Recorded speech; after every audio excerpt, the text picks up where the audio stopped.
Hey guys, today I'm going to tell you how to fix Safari cannot open the page because the server stopped responding on your iPhone or iPad. If you are using any iPhone or iPad and you're facing the issue that your Safari browser has been stopped responding or you cannot open the page, so let's see how can you fix the issue. So basically it's nothing else, it's just a network problem. So you can easily fix that using some steps.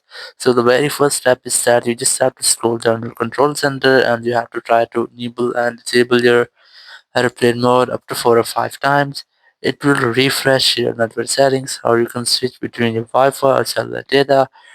And after that, you have to retry it to open your page in a new tab. Or if you're still facing the same issue, so you can try to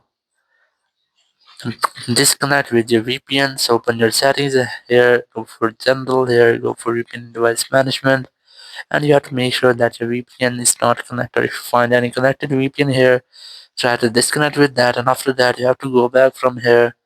And now if you're still facing the same issue, so you have to go to your settings app, go for general, go for transfer reset iPhone, select reset network settings.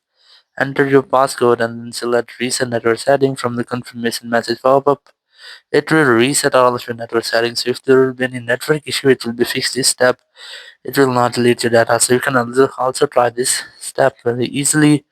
And after doing that, if you're still facing the same issue, so it might be that the website or the page is not available in your server. So you can try to connect with the VPN, and after connecting VPN, retry to open the page or the website, and after that your issue will be fixed. Thank you very much for watching the video. Until next video, bye bye.